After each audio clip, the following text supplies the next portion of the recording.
Parang ganito lang din yan. Willing sumikat kahit sa kapalpakang paraan ng pagtatanggol tungkol sa pananampalatayang Katoliko. Yon, ang mga The Revealers na kaanib sa iglesia ni Kristong Tatag ni Felix Manalo, na kung mapansin ninyo mga kapatid, sa kanilang pagsagot sa ating rebuttal, matapos natin inilantad itong iba't ibang uri ng bitag para matangay ka sa iglesyang tatag lamang ng tao.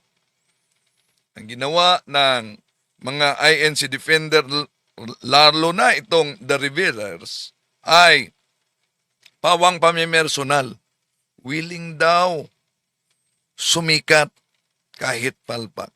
Kaya mga kapatid, ipagpatuloy ninyo ang pagpanood sa ating pagtalakay ngayon at madiskubre ninyo sino ang palpak sa pagdepensa.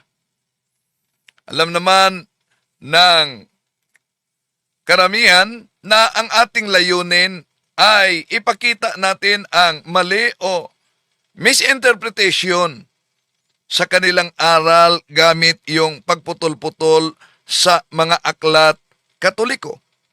Ang intensyon natin ay pagbigay linaw, pagtatanggol sa katotohanan, hindi kasikatan. Ang INC Defender, lalo na itong The Revealers, ay maaaring i-frame up nila ang aking pagtatanggol bilang gusto lang umanong sumikat o palpak ang pagdipinsa. So bilang paraan yan ng pagdipinsa sa sarili o yung paninira nila sa kredibilidad ko. Ito ang tinatawag sa argumentong fallacy of ad hominem. Ito na argumento, tinitira personal para mailayo ang mga nanonood sa tunay na isyu na hindi nila mapasinungalingan. Hindi talaga nila kaya ang mga argumento, kaya inaatake personal para ilihis ang mga nagsubaybay. Kaya mga kapatid, sa madaling sabi, alam nyo, hindi naman automatic kung tama ang argumento nito mga INC Defender kung malinaw ang ating paggamit sa mga ebidensya, yung pinutol-putol nilang pag-chop-chop, at tamang interpretasyon ng ating argumento. Ang pagtatangka nilang i-frame up bilang sa gusto lang daw umanong sumikat ay isang taktika para hadlangan ang ating punto. Hindi pagpatunay na mali tayo sa ating pagtalakay. Tatalakayin natin ito mga kapatid. Ano ba ang tinatawag na mga posibleng bitag na magtangay sa inyo para iwanan ang tunay na iglesia? Samahan ninyo ako.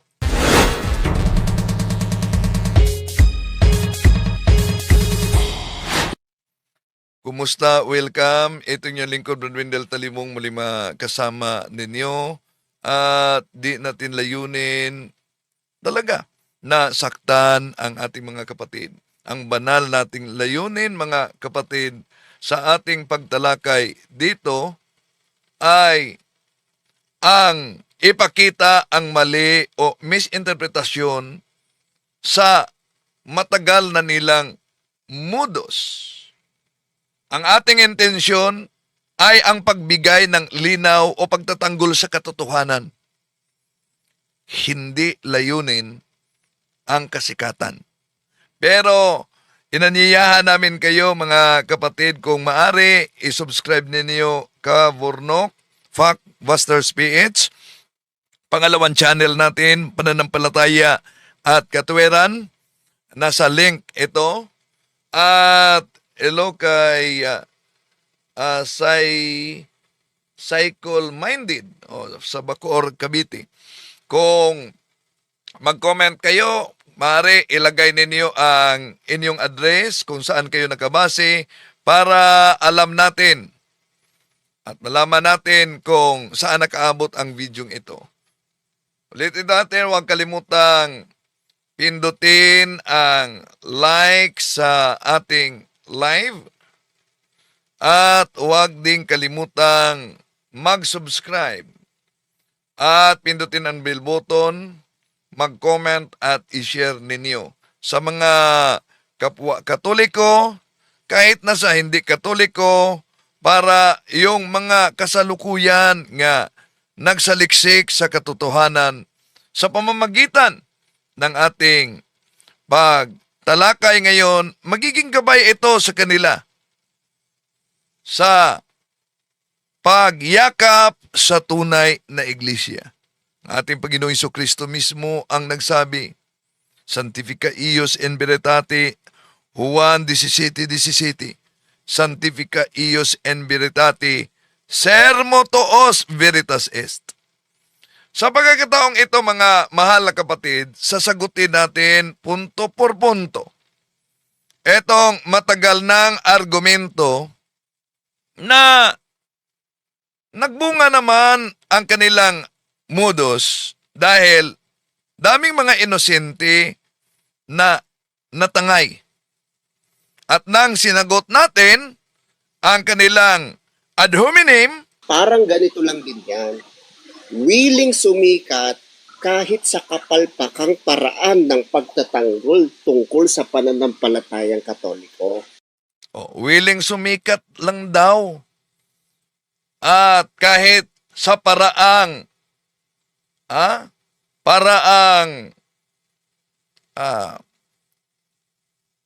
hindi umano, balik natin. Parang ganito lang din yan. Willing sumikat kahit sa kapalpakang paraan ng pagtatanggol. Palpak na paraan sa pagtanggol. Pero di naman sinabi kung sa anong paraan na palpak ang pagtatanggol natin. Tingnan natin, mga kapatid, sa isa-isahin natin ito. Sa anong paraan na palpak ang pagtatanggol kung sa pamamagitan mismo ng ating pagtalakay ngayon ay ating na-expose ang matagal na nilang modus, yung quotation sa aklat ng paring Katoliko, gusto nilang ipalitaw na ito'y opisyal na pahayag ng simbahang Katoliko. Balikan natin ito ang INC Defender. Kaya nito alamin natin, Kuya Robin, paano po ba inamin ng Iglesia Katolika na yung pangalan nila, pangalan ng simbahan nilang Iglesia Katolika, Apostolika Romana, ay hindi po galing sa Panginoong Jesucristo? At ano po ang kanilang pagmamatuwid tungkol sa bagay na yan? Basahin po natin, yan yung aklat na pinapakita po ninyo na pinamagatang ang Iglesia ni Cristo at iba't ibang sektang protestante, na yan po ay sinulat ni Juan Trinidad na isang paring Hiswita. Sa pahina 25, ganito pong mababasa natin. Hindi galing kay Jesus ang pangalang Iglesia Katolika Apostolika Romana. Tanggap po kaya yan ng mga kaibigan nating Katoliko nakikinig, lalo na mga CFD, na inamin mismo ng kanilang pare na hindi galing kay Jesus yung pangalang Iglesia Katolika Apostolika Romana na siyang pangalan ng simbahang kinabibilangan nila ngayon. Eh talagang hindi po Kristiyano sa pangalan pa lang yung Iglesia Katolika. Yan. Napansin ninyo, mga kapatid, grabe talaga ang kanilang paninira sa simbahang Katoliko noon pang naitatag ni Felix Manalo. Nabasa lang nila ang aklat ni Father Juan Trinidad Eto mga kapatid, no? Nabasa lang nila ito at kung wala kayong kopya, sigurado talagang mapa-uo kayo nitong mga ngaral sa INC. Pero para sa lahat ng mga nagsubaybay ngayon, no? Ipakita natin kung bakit naging modus ito ng mga ngaral ng INC. At bakit hindi ito makadiyos? Isa-isahin natin ang puntong ito. Sandali muna. Parang humina yung signal natin ngayon. No? Okay. Sandali lang. Baka comment kayo dyan. Okay ba ang signal natin? Okay lang ba? Excellent. Okay. So, comment kayo. Okay, isa-isahin natin. Bakit hindi makadiyos? Una, ginamit nila itong aklat katoliko at ito ang dahilan na bakit ayaw talaga ng INC na mapanood itong sagot na ito. Natakot sila at natatakot talaga sila na mabuksan ang isipan ng kanilang mga kaanib. Bakit? Imagine, mga kapatid, Kaya nito alamin natin, Kuya Robin, paano po ba inamin ng Iglesia Katolika na yung pangalan nila, pangalan ng simbahan nilang Iglesia Katolika, Apostolika Romana, ay hindi po galing sa Panginoong Jesucristo? At ano po ang kanilang pagmamatuwid tungkol sa bagay na yan? Basahin po natin, yan yung aklat na pinapakita po ninyo na pinamagatang ang Iglesia ni Cristo at iba't ibang sektang protestante, na yan po ay sinulat ni Juan Trinidad na isang paring Heswita. Sa pahina 25, ganito pong mababasa natin. Hindi galing kay Jesus ang pangalang Iglesia Katolika Apostolika Romana. Tanggap po kaya yan ng mga kaibigan nating Katoliko na Ayan. Wala na silang takot talaga. No? Dahil lang nabasa itong pahina 25, eto, pinalaki natin mga kapatid. Hindi galing kay Jesus ang pangalang Iglesia Apostolika Katolika Romana. At dahil dito, ang konklusyon nila, tanggap kaya yan ng mga depensor Katoliko? Ulitin Kaya natin. nito alamin natin, Kuya Robin, paano po ba inamin ng Iglesia Katolika na yung pangalan nila, pangalan ng simbahan nilang Iglesia Katolika, Apostolika Romana, ay hindi po galing sa Panginoong Jesucristo? At ano po ang kanilang pagmamatuwid tungkol sa bagay na yan? Basahin po natin, yan yung aklat na pinapakita po ninyo na pinamagatang ang Iglesia ni Cristo at iba't ibang sektang protestante, na yan po ay sinulat ni Juan Trinidad na isang paring Heswita. Sa pahina 25, ganito pong mababasa natin. Hindi galing kay Jesus ang pangalang Iglesia Katolika Apostolika Romana. Tanggap po kaya yan ng mga kaibigan nating Katoliko nakikinig, lalo na mga CFD, na inamin mismo ng kanilang pare na hindi galing kay Jesus yung pangalang Iglesia Katolika Apostolika Romana na siya. So, yan. Diba? Inamin mismo ng pare. Pero alam nyo ba mga kapatid, na isang oring pambubudol ito?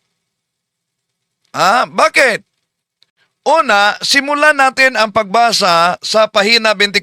Ito dahilan kung bakit ayaw nilang mapanood yung sagot natin. Takot sila na ang mga kaanib nila ay mabuksan ang isipan na nabiktima pala sila sa ganitong ore ng pambubudol. Bakit? Ito ang nakasulat kasi, sabi nila, opisyal na pahayag ng pari. Pero sa pahina 24 mga kapatid, ito ang nakasulat. Kaya nga't ang dalawang pinakamalaking dahilan ng mga guro ng Iglesia ni Cristo laban sa Iglesia Katolika Romana ay nauwi sa ang una, hindi galing kay Jesus ang pangalang Papa. Ang pangalawa, ituloy natin sa 25, hindi galing kay Jesus ang pangalang Iglesia Katolika Apostolika Romana. Ngunit gaya ng sabi nga English, eros by any other name will be sweet still. Hindi ang pangalan ang dapat pagtalunan kundi ang katotohanan. Galing kay Jesus ang tungkulin ng Papa. Galing kay Jesus. Itinatag ni Jesus ang Iglesia na ngayon tinatawag na Iglesia Katolika Apostolika Romana. So, napansin niyo mga kapatid, kung ano ang ginawa nitong mga mangangaral sa INC o defender daw sila ng INC.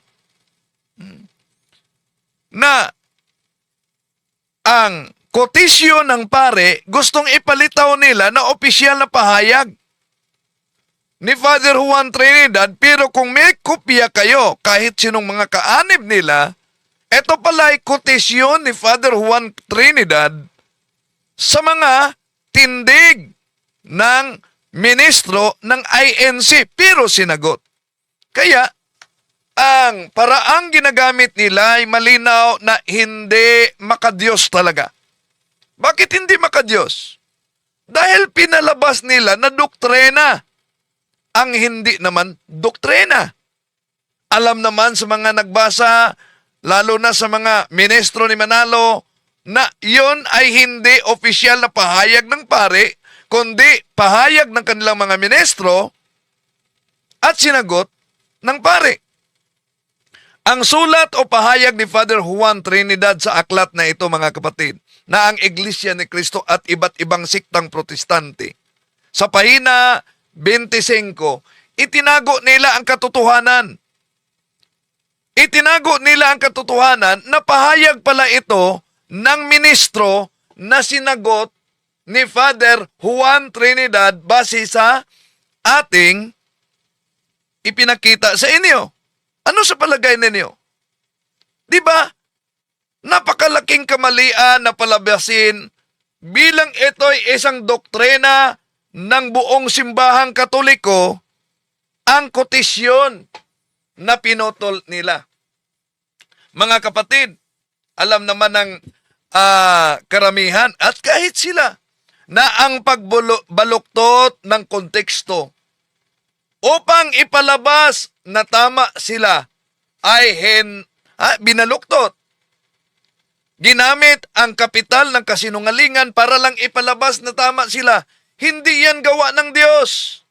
Dahil ang Diyos ay Diyos ng katotohanan, hindi Diyos ng panlilingla. Gaya sa mabasa natin sa Juan Kapitulo 8:44. Alam naman natin sino ang ama ng kasinungalingan. Ang Diablo. Sa Tito Kapitulo 1, versikulo 2, Diyos ay hindi nagsisinungaling. So, dahil may nilabag sa prinsipyo sila. Ano yung prinsipyo? Honesty and doctrine. Nilabag nila ang prinsipyo yan. Matagal na nila itong ginagamit.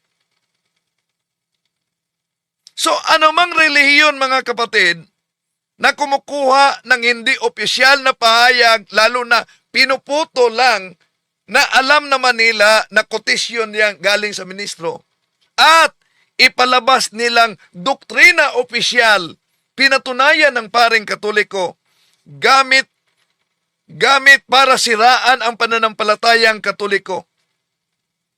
So, yan. Hindi talaga makatarungan ang ginawa nila at hindi patas at hindi makadiyos. Ito'y labag sa nakasulat sa Biblia. Tingnan niyo ang Proverbs chapter 19 verse 5. Ang sinungaling na saksi ay hindi makakaligtas. Naku, delikado. Idagdag din ang Roma Kapitulo 13, versikulo 9 hanggang 10. Na ang sabi ni San Pablo, ang pag-ibig ay hindi gumagawa ng masama sa kapwa. Idagdag din ang Episo Kapitulo 4, versikulo 25. Kaya, magtakwel kayo ng kasinungalingan. Tinakwel ba nila ang kasinungalingan? Ha? So, sa mga debate at sa kanilang mga pagtalakay, nagamit ang mga aklat na Katoliko na pinagputol-putol na matagal na nilang modus, mga kapatid, nagiging kasanayan na. Nagiging kasanayan na ng INC na gamitin ang pahayag ni Father Juan Trinidad, isang paring Jesuita, para palabasin na opisyal na doktrina ng simbahang Katoliko, inaamin, hindi galing kay Kristo ang simbahang Katoliko. Alam naman nila na ito'y pahayag ng ministro ni Felix Manalo kasama nila. Alam nila na sinipi lang ito, kotisyon lang ni Father Juan Trinidad at sinagot ng pare. Ngunit, pinutol nila at ipinakita nila na parang opisyal na aral sa simbahang Katoliko. Ang gawaing iyon, mga kapatid, ay hindi talaga makadiyos. Hindi ito ayon sa katotohanan. Hindi ito ayon sa pag-ibig ng Diyos. At hindi ayon sa integridad na hinihingi ng Diyos mismo. Imagine. Inaamin daw. Oh, pero kung sisilipin natin, mga kapatid, napakalinaw. Tinago nila kung ano talaga ang konteksto. Kaya sinabi natin, hindi makadiyos ang maling representasyon o pagpalabas sa impormasyon. Kahit na sa pananaw ng moralidad. Yung pagtago o pagmanipula ng konteksto. Yung pagpapakita ng hindi opisyal bilang opisyal. Yung pagbibigay ng maling impresyon o pangsiraan ang Santa Iglesia Katolika Apostolika Romana. Sandali, baka humina signal natin. I-comment ninyo, mga kapatid. Kumusta signal natin dyan? Okay. Okay lang ba? So, anong masasabi ninyo sa ginawa nila gamit itong aklat na ito, mga kapatid? So,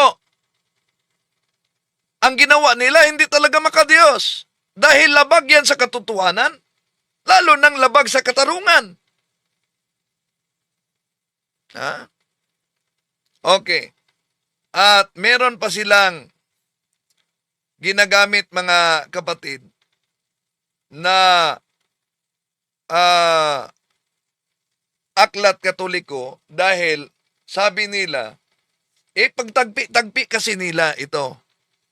At sasabihin nila, ngayon, kung hindi galing kay Kristo ang simbahang ang Santa Iglesia Apostolika Katolika Romana, ang tanong, sino ang nag-imbento ng Iglesia Apostolika Katolika Romana?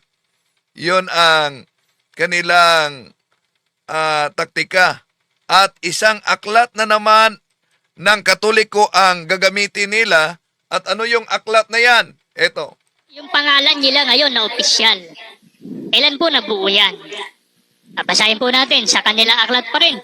Sa Discourses on the Apostles' Creed by Clement H. Crack noong 1938 sa pahina 191, iniliwat na po sa wikang Pilipino. Noong 1870, sa Konsilyo ng Batikano, ang pangalang Iglesia Katolika Romana ay iminungkahi Ngunit ito ay hindi tinanggap. Ang mga obispong nagtipon ay buong pagkakaisang pinagtibay ang opisyal na pangalang ito, ang banal na Iglesia Katolika Apostolika Romana. Ayun, doon na po nabuo. Na po. Kumbaga, doon na nakompleto yung pagkaka-assemble. Utay-utay na nabuo, Kuya Siriac, hindi Apo. biglaan. Hindi po. Nag-evolve parang Pokemon ba? Kaya ano? Ayan, nag-evolve daw parang Pokemon. Kailan? 1870.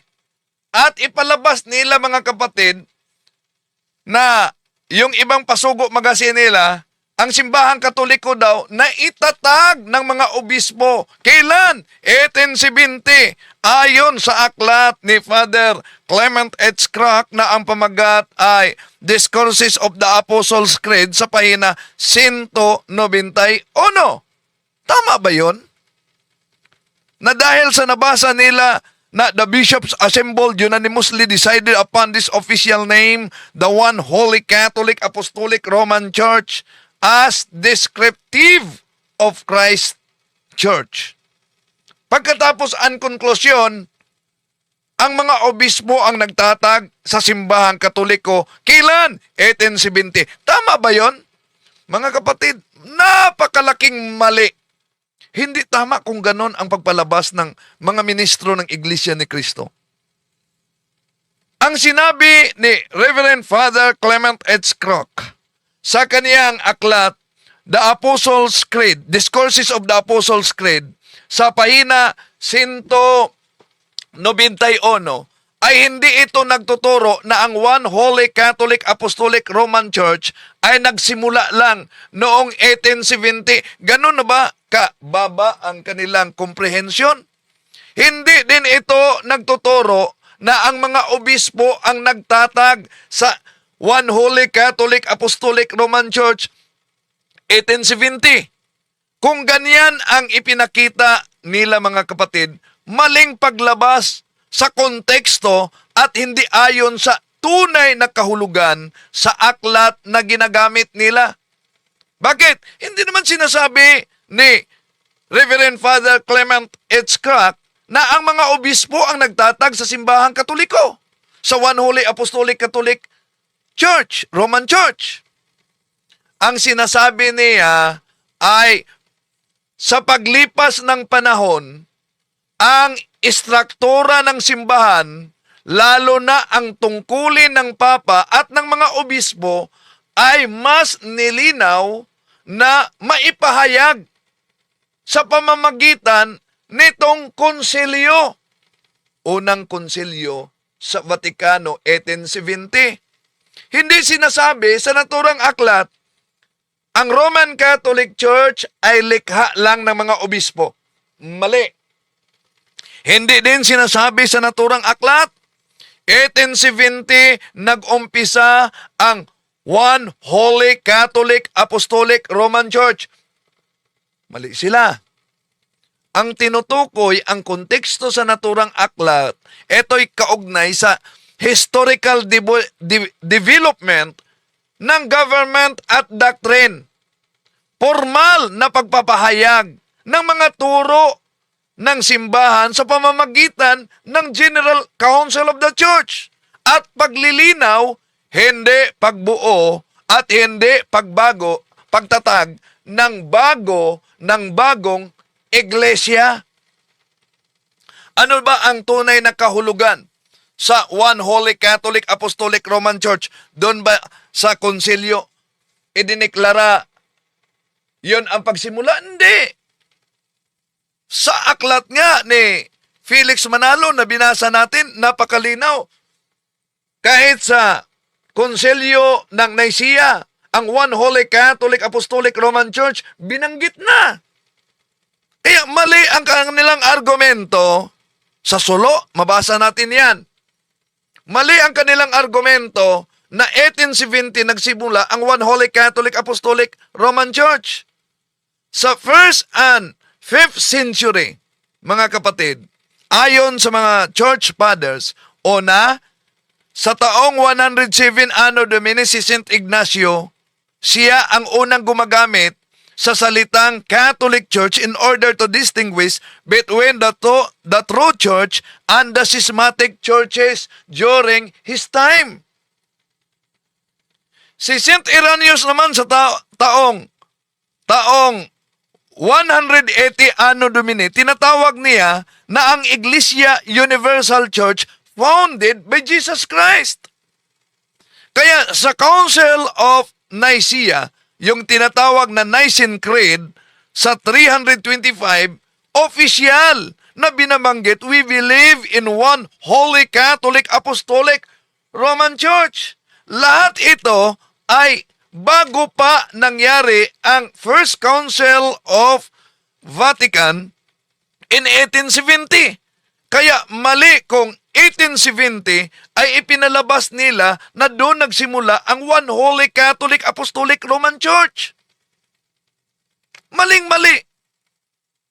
Mali ang interpretasyon at pinipilipit nila.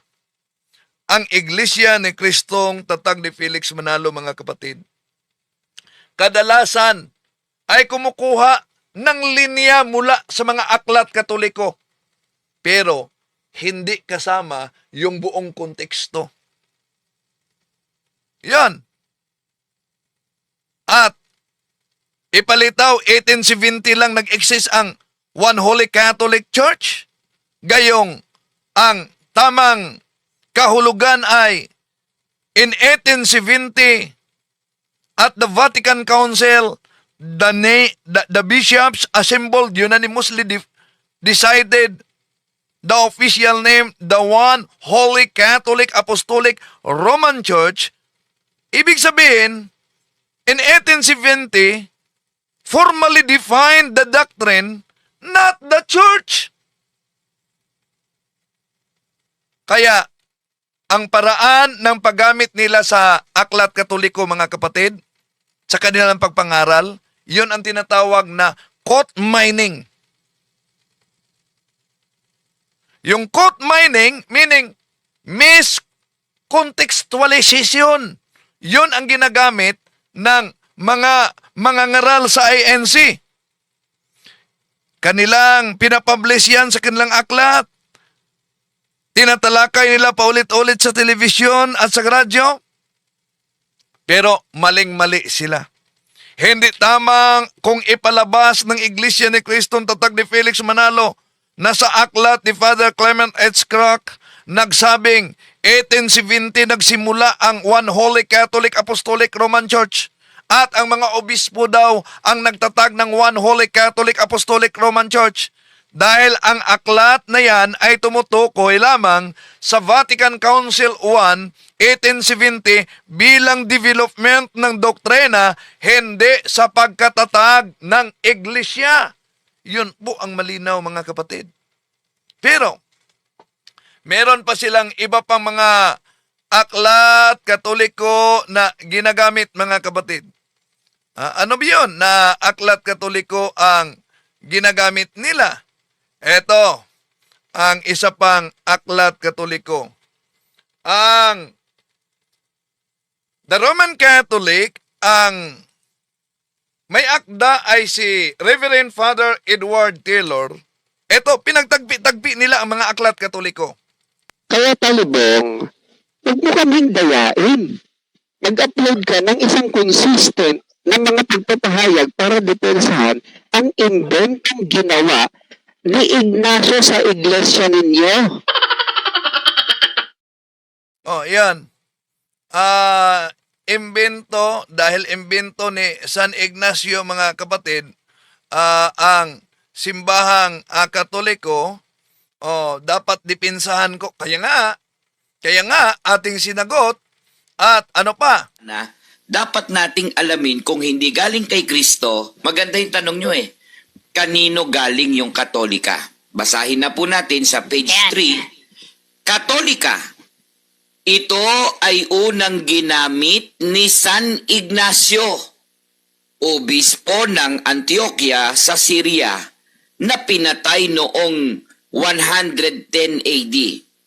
Ang Iglesia Katolika, isang pangalang malinaw na ginagamit upang tukuyin ang iglesia sa buong mundo. Inimbento ni San Ignacio ang pangalan. Yan, may pasigaw-sigaw pa, di ba? Inimbento ni San Ignacio ang pangalan. At binasa, may binasa si Parba dito na iniwasan nila, pero si Parba, dapat hindi niya ito binasa, booking sila. Matod sa ilang libro, kinsay giimbento sa pangalang Katolika. Usbon ko. Yeah? It was first used by Saint Ignatius. Catholic is the ancient name by which the Church of Christ has been known for 19th centuries. It was first used by Saint Ignatius, Bishop of Antioch in Syria. Pagkatapos, the church founded by Christ is here for the first time called the Catholic Church. Yan. Napansin ninyo, kaya nagsisigawan ang mga tao. Ano ba ang nakasulat sa aklat ni Father Edward Taylor? Ang sipi na ginagamit ng INC, mga kapatid, malinaw. The church founded by Christ, nabasa ni Parba, the church founded by Christ is here for the first time called the Catholic Church. It was to stress the unity of the universal church that Saint Ignatius invented the name. Pansinin ninyo ang bahagi. Pansinin niyo ang bahagi na binasa ni Ramel Parba. Matod sa ilang libro, kinsay giimbento sa pangalang Katolika. Usbon ko. Yeah? It was first used by Saint Ignatius.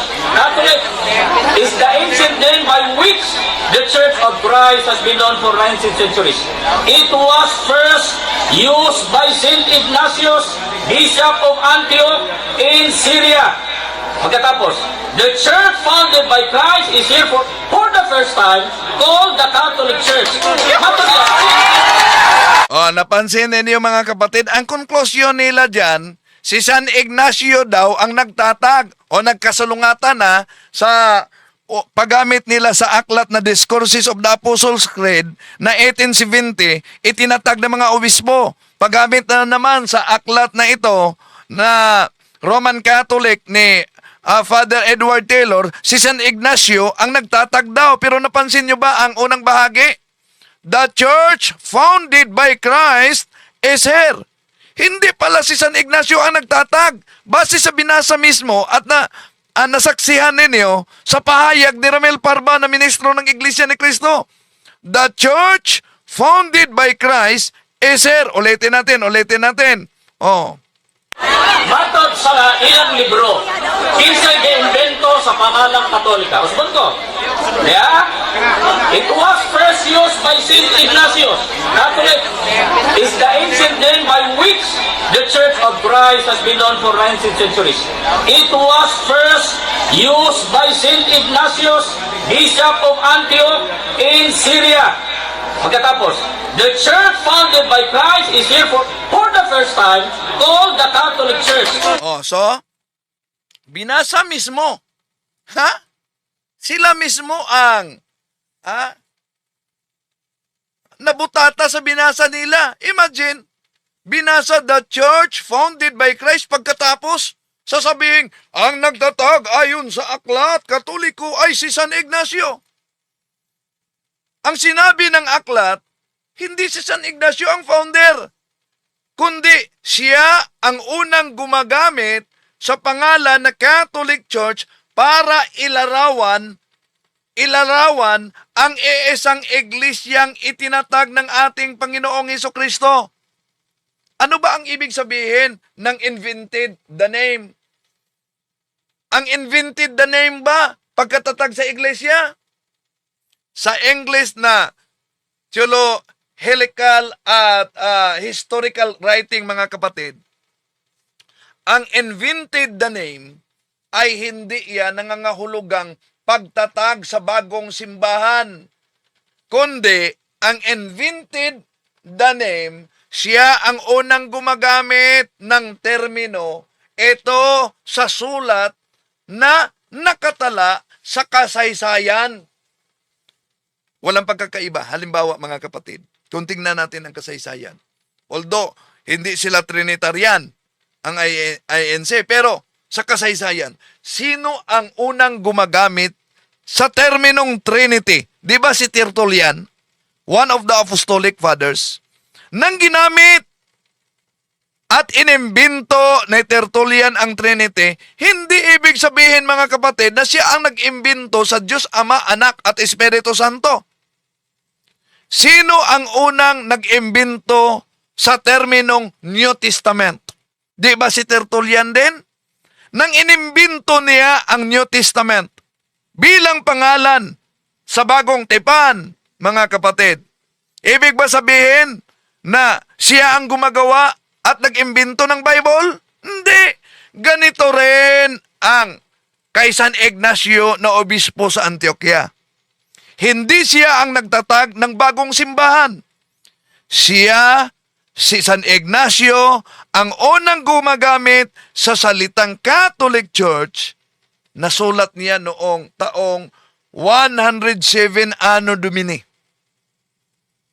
Ang iglesia na tinutukoy niya ay ang parehong iglesia na itinatag ng ating Panginoon Jesucristo at pinamumunuan ng mga apostol. Ano ba ang nilalaman sa sulat ni San Ignacio? Kung tingnan ninyo ang kanyang sulat sa letter to the Smyrnians sa chapter 8 verse 2, sabi niya, wherever Christ is, there is the Catholic Church. Hindi sinabi niya, ako ang nagtatag ng Catholic Church. Hindi sinabi niya, ngayon lang nagsimula ang Catholic Church. Ang kanyang sinabi ay paglalarawan sa umiiral ng iglesia. Kung kaya, ang terminong Catholic ay descriptive title, pero ang iglesia ay umiiral na bago pa man inimbento ang descriptive title o paglalarawan sa tunay na iglesyang tatag ng ating Panginoon Jesucristo. So bakit mali ang pinalabas ng INC, mga kapatid? Dahil ginawa nila itong argumento na parang ang aklat mismo, na sinabi ng aklat na ito na invented na name, ibig sabihin si San Ignacio na ang nagtatag. Pero ito po, mga kapatid, alam nyo, sa argument, ito po'y fallacy.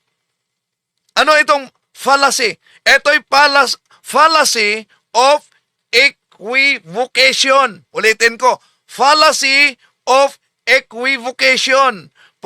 Fallacy of misinterpretation of terms. Ang pag-imbento ng tawag ay hindi pagtatag ng bagong simbahan. Kaya nga sa kanilang Pasugo Magazine, ito ang mabasa natin, matagal na pinalitaw talaga nila na sa sandali. Pinalitaw talaga nila sa Pasugo Magazine na the church founded by Christ is here for the first time called the Catholic Church. It was to stress the unity of the universal church that St. Ignatius invented the name. Pagkatapos, sabi nila, si San Ignacio ang nagtatag. Si San Ignacio na nabasa nila dito, the church founded by Christ is here. Di ba nila alam yan o sadya talaga nilang inilalayo ang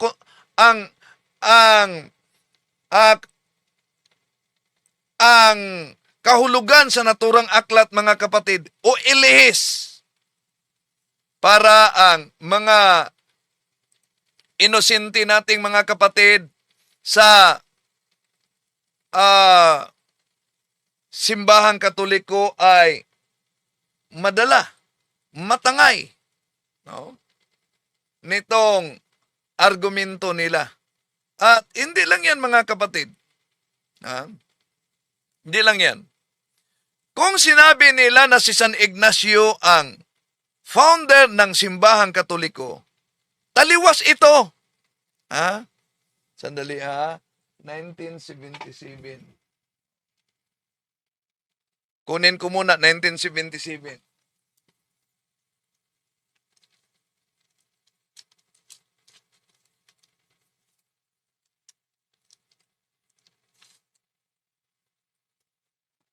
O ito, 1977 ang pasugo.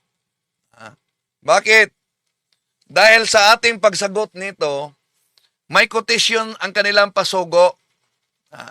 Anong quotation sa kanilang pasugo, alam nyo ba?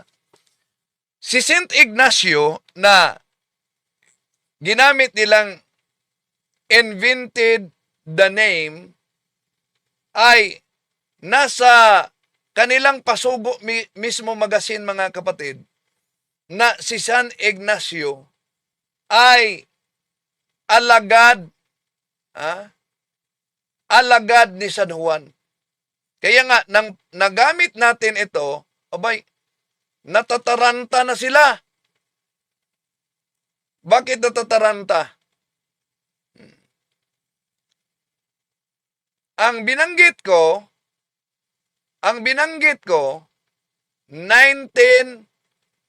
1977. Ang ipahanap ni Bidan,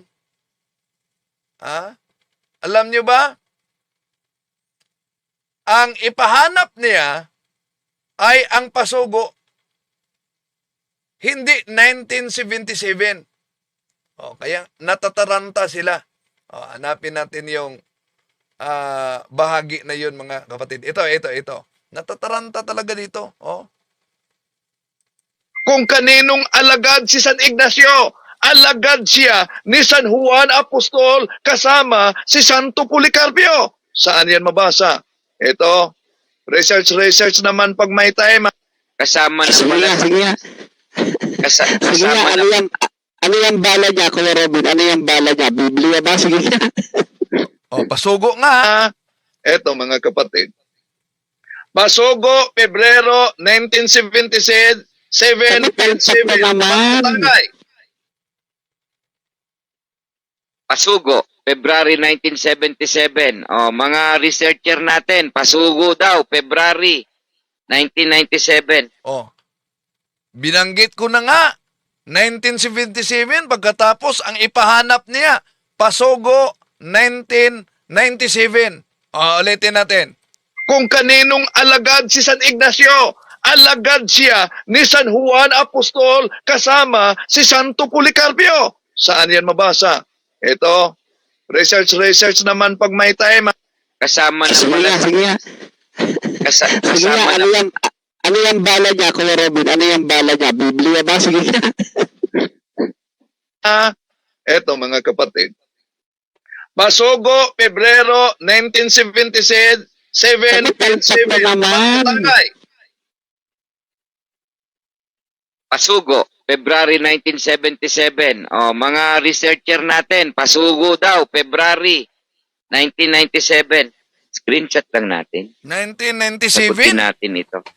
The author of What Think Ye of Christ made a sweeping conclusion that those who deny the alleged deity of Christ are heretics. After New Testament times, many heretics arose who denied the doctrine of the deity of Christ. These false teachers were denounced by believers like Ignatius, 110, Anno Domini, and Polycarp, who were followers of the Apostle John. Yon. Yan, napansin po ninyo kung ano yung Balik mo doon, kuya. napansin nyo? Oh. Robert, page 5.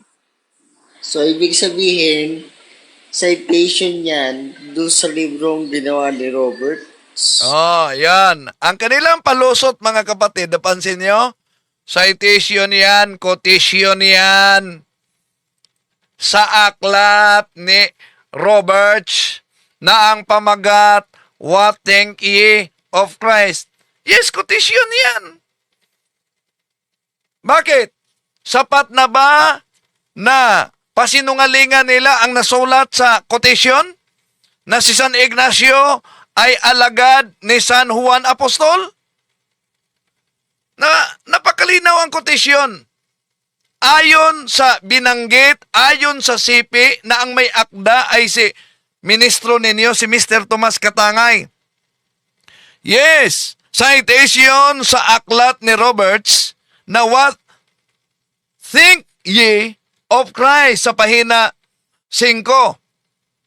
Sinabi diyan sa naturang quotation si San Ignacio, alagad ni San Juan Apostol. Ngayon, ano ang palusot nila? Mali ba yan? Kung mali yan, asan ang sagot ni Tomas Katangay na sinabing hindi totoo ito? Hanapin niyo ang buong pahayag. Kung meron bang sinabi si Tomas Katangay, hindi totoo na si San Ignacio ay alagad ni San Juan. Pero kung tingnan natin ang kasaysayan, tama. Dahil kinikilala ng halos lahat ng mga Bible scholars, katoliko man o hindi katoliko, na si San Ignacio sa Antioquia ay isa sa mga apostolic fathers at traditionally tinatanggap bilang disipulo ni Juan na apostol. Juan Apostol. So, kung kaya si San Ignacio ay alagad ni San Juan Apostol. Dahil kung sisilipin natin ang kasaysayan, siya ay nasa huling bahagi sa unang siglo, 1st and 2nd century. Siya ay maaaring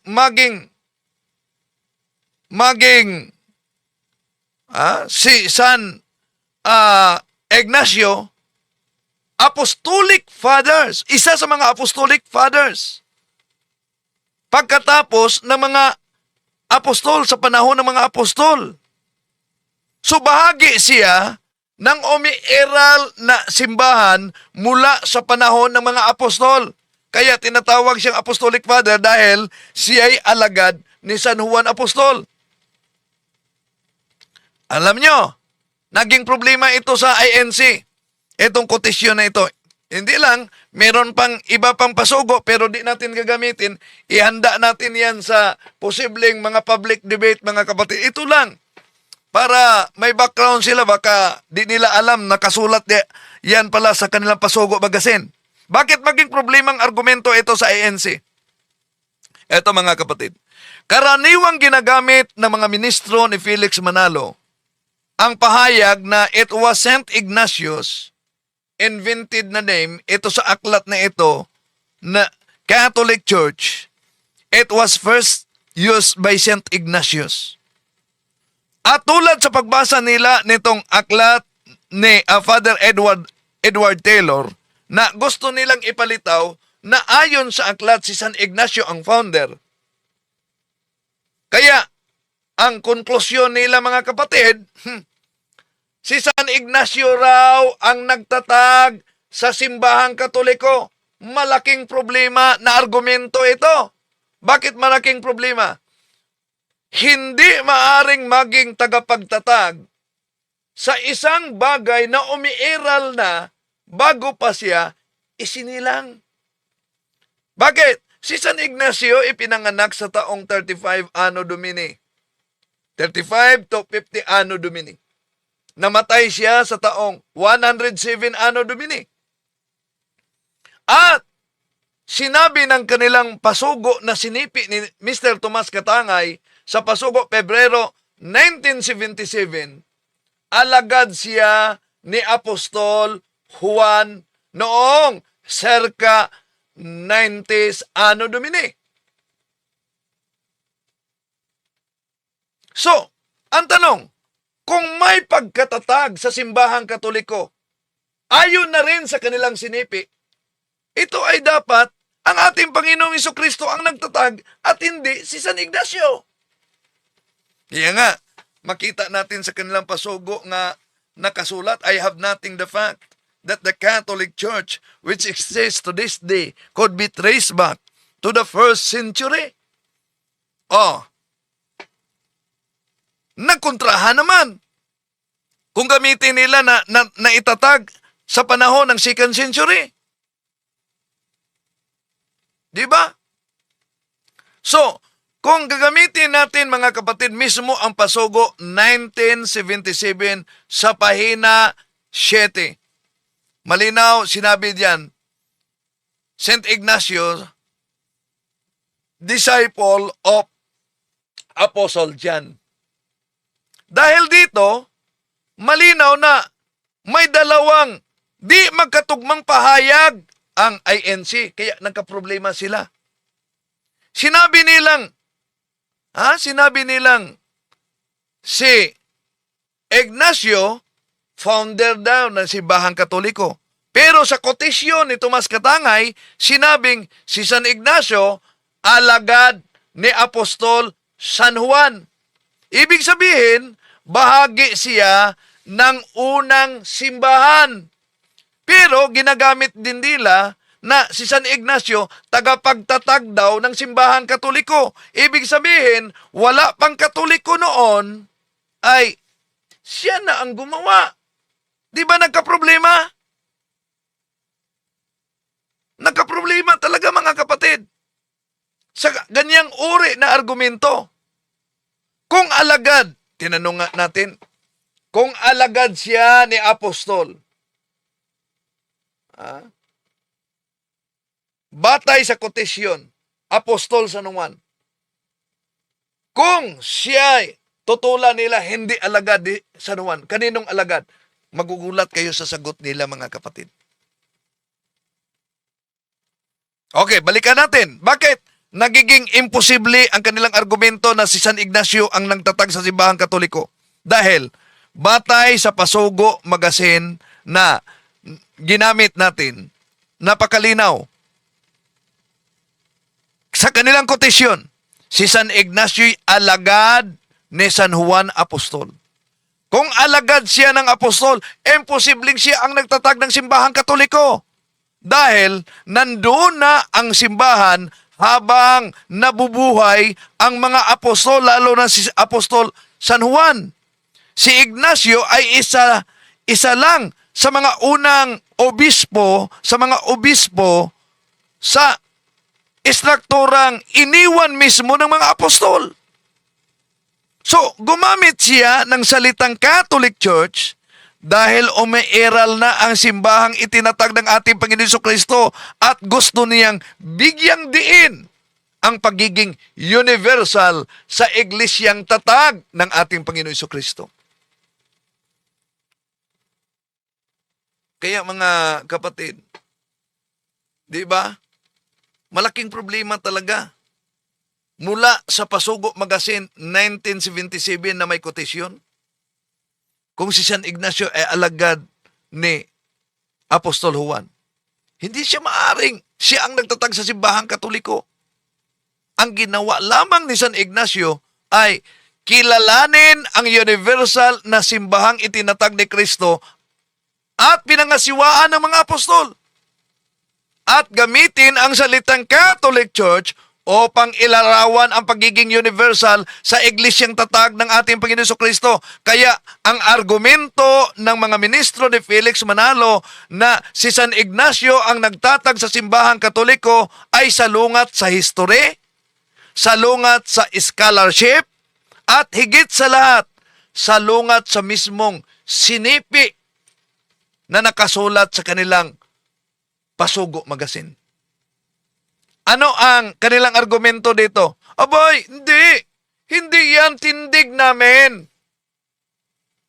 Ayon sa mga The Revealers, hindi yan tindig namin. Sinipi lang yan sa yung aklat ni Roberts, sinipi yan ni Tomas Katangay sa aming Pasugo Magazine. Tanong, sapat na bang dahilan na dahil sinipi lang ni Tomas Katangay ay di na nila tanggapin ang nakasulat na si San Ignacio ay alagad ni San Juan? Hindi sapat dahilan na sinipi lang ng INC kung ang sinipi ay ginagamit nila para patunayan ang isang konklusyon, mga kapatid, argumento yan. Tama na sinabi nila na sinipi lang nila mula sa ibang aklat. Pero ang problema nito, ginagamit nila ang sipi bilang batayan sa kanilang argumento.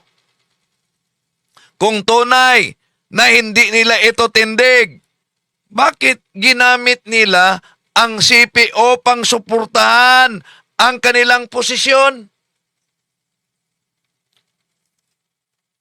Tandaan natin ito, mga kapatid. Ang sipi ay magiging tindig kapag ginagamit ito sa argumento. Kapag sinipi mo ang isang pahayag at ginamit mo ito bilang patunay, kahit hindi mo pag-aari ang naturang aklat, ibig sabihin, ginamit mo, sinang-ayunan mo yung sipi. Sinang-ayunan mo yung laman na sinipi sa naturang aklat.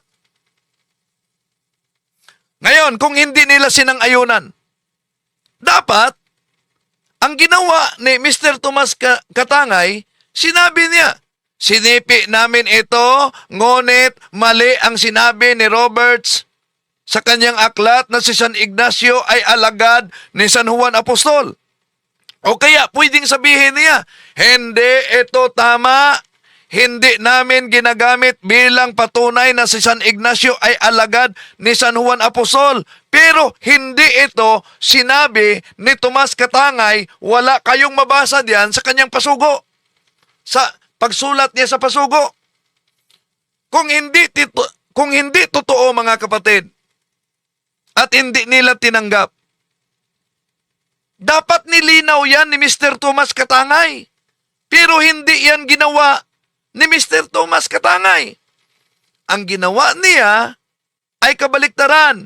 Ginamit niya ang sipi bilang pundasyon para sa argumento ng INC. Di ba? Kung hindi totoo o hindi nila tinatanggap, dapat nilinaw yan ni Mr. Tomas Katangay. Pero ang tanong, may paglilinaw ba si Mr. Tomas Katangay na iyong nakasulat na si San Ignacio ay alagad ni San Juan Apostol ay hindi totoo? Wala, kahit maubusin yung pagbasa ang Pasugo Magazine. Ang ginawa niya ay kabaliktaran. Ginamit niya ang sipi bilang pundasyon sa argumento ng Iglesia ni Kristong Tatag ni Felix Manalo. Ibig sabihin, hindi man galing sa kanila ang sipi, ginawa nila bilang bahagi sa pangangatweran nila at nakasulat yan sa kanilang Pasugo Magazine. Kaya, kung hindi ninyo sinasang-ayunan itong siping ito, bakit hindi pinasinungalingan ni Tomas Katangay ang sinabi ni Roberts na si San Ignacio ay alagad ni San Juan Apostol, kundi ginamit niya upang suportahan ang aral na nakasulat sa iyong pasugo. Kaya hindi sapat ang sabihing, sinipi lang namin. Ang tanong, sumang-ayon ba kayo sa sinipi ninyo? Hindi. Kung hindi kayo sumang-ayon, bakit ninyo ito ginamit? Kung ginamit ninyo ito, meron ba paglilinaw? Hindi kami sumang-ayon nito. Kung sumang-ayon kayo, bakit itatanggi ninyo ang mga ito? Pero ano ang kanilang palusot, mga kapatid? Imagine, magugulat ka sa kanilang palusot. Ha? Dahil nadiskubre na natin, ano ba ang kanilang palusot? Ang palusot nila, wala daw akong pasugo. Ang lalim ng palusot, wala daw akong pasugo. Hindi, Okay, Kuya Proton, pakita na po natin, ihayag na po natin ang kasinungalingan ni Wendell Talibong dahil siya naman po ay walang aklat o walang pasugo. Ipakita po ninyo yung pahina ng pasugo na yan, Kuya Proton. Oh. Paano niya na siguro na wala akong pasugo? Paano nila natunton ang pahina sa naturang pasugo kung totoong wala akong kopya? Ha? Ito, hawak ko. Pasugo ninyo ito. Makita ninyo, physical man. O kaya'y gusto nyo magpa-Xerox kayo. Ha? So napatunayan natin ang sinasabi natin. Kaya, hindi valid ang dipinsa nila na wala akong pasugo. At lalong lumalabas na umiiwas sila sa nilalaman at hindi nila masagot ang sinipi nila sa naturang pasugo. Kaya sabihin lang nila, wala akong pasugo. Oh. Di ba napansin niyo mga kapatid? Ang argumento nila? Ang punto dito, una, hindi issue dito kung meron ako o wala. Pero nakita nyo naman, meron ako. Ang issue ay kung ano ang sinulat ng Pasugo 1977. At dahil hawak ko mismo ang kopya, kaya kong ipakita sa anumang oras. Ang tanong, paano ninyo ipaliwanag na ang Pasugo mismo na opisyal na magasin sa Iglesia ni Kristong Tatag ni Felix Manalo ay sumipi, may kotisyon na nagsabing si San Ignacio ay alagad ni Apostol Juan. Samantalang sinasabi ninyo ngayon na siya ay nagtayo ng simbahang Katoliko. Ito ay argumentong hindi nila matatakasan, mga kapatid. Bakit kaya nila ginawa ito? Kapag hindi nila masagot ang mismong kotisyon, mga kapatid, ang ginawa nila na taktika ay tinatawag na i-question nila ang source. Kaya sabi nila, walang pasugo si Wendell Talibong. O kaya pasinungalingan nila, hindi namin yan tindig, sinipi lang yan. Eh bakit sinipi? Kung hindi niyo tindig, bakit walang paliwanag na mali ito? At alam nyo ba kung ano na fallacy yan? Yun ang tinatawag na fallacy, red herring sa argumento para pagpalayo sa totoong punto, mga kapatid. So napansin niyo? So dahil may kopya ako at napatunayan ko, kaya hindi tama ang depensa nila. Dahil nakabatay lang sila sa koro-koro at hindi sa ebidensya kong ginagamit. At mas lalong tumitibay ang posisyon ko. Dahil ang pasugo mismo ay may kotisyon, opisyal yan na pasugo ng INC na si San Ignacio ay alagad ni San Juan. Pero ano pa ang palusot nila? Inaatake nila si San Ignacio. Bakit? Si San Ignacio daw ay alagad ng Diablo. Nako, kahit ano-ano na lang ang kanilang atake, mga kapatid. Inatake nila ako personal. Inatake nila ang source ng ating ebidensya. Kahit si San Ignacio, inatake personal, oh. Di natin narinig na sinagot nila ito. Kung hindi alagad ni San Juan Apostol, si San Ignacio, kanino siyang alagad? Mr. Wendell Talibong, Vice President ng Punto por Punto, papaano mo malalaman ang sagot eh hindi ka naman lumalabas dyan sa lungga mo. Gusto mo ng sagot? Pumasok ka sa live namin at sasagutin ka namin. Ang tanong mo, kung hindi alagad ni Juan, kaninong alagad si Ignacio? Napakadali lang ng sagot dyan. Si Ignacio ay alagad ng Diablo. Oh, yan. Di ba? Tapos, nalantad natin ang kanilang pasugo. Si San Ignacio na naman ang kanilang inatake. Alagad daw ng Diablo. Tama ba? Na argumento? Hindi tama. At hindi makatarungan, mga kapatid, na sagutin yan ng mga taga-The Revealers. Reveal na reveal, hindi naman totoo. Kaya dapat palitan na nila The Deceivers, di ba? Oh, bakit? Hindi tama sagutin nila na alagad ng Diablo si San Ignacio sa Antioquia. Wala silang batayan. Hindi yan nakabatay sa kasaysayan o history, kundi nakabatay lang sa insultong sagot at paninira nitong mga ngaral na ito ng INC. Kaninong alagad si San Ignacio? Tingnan niyo sa kasaysayan. Sa mga unang manunulat sa iglesia, sila si San Ireneo sa taong 180 Anno Domini, Eusebius sa taong 325 Anno Domini. Si San Ignacio sa Antioquia ay itinuturing na disipulo alagad ni San Juan Apostol at sinipi yan ng kanilang pasugo magasin. Ang kanilang depensa, wala daw akong kopya. Hindi yan issue kung wala akong kopya, pero may naipakita ako.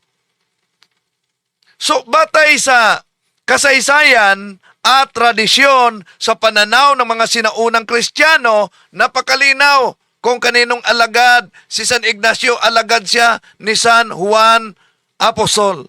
Kaya, noong sinipi sa pasugo, Pebrero 1977 sa pahina 7, hindi mag-iimbento ang manunulat, lalo na si Tomas Katangay, na the Pasugo Magazine quoted Roberts in his book. At hindi yan pinasinungalingan ang sinipi niya. Kung mali ang quotation, dapat ipinakita nilang incorrect ang source. Pero tanong, ginawa ba nila yan? Hindi yan ginawa. So, diyan pa lamang mga kapatid, no? Makita ninyo kung sino ngayon ang palpak na argumento. Pero sinagot lang natin sila. Di natin layunin nasaktan ang ating mga kapatid. Pero sana itong ating pagtalakay na ito ay magamit para sa ating mga kapatid na naghanap ng katotohanan. No? Okay? Oh. Sandali ha. Yung CP sir na word, now ko lang uli narinig. Thank you. Anong word? Yung kay San Ignacio? Oh. So, okay. Yan, mga kapatid. Kaya mapansin ninyo, itong mga kaanib ni Felix Manalo, pawang atake na lang personal. Ha? Bakit? Dahil hindi nila mapasinungalingan. Di nila mapasinungalingan ang katotohanan na tinatalakay natin. Kaya ito ang dahilan kung bakit ayaw nila talaga, mga kapatid, na mapanood itong ating pagtalakay.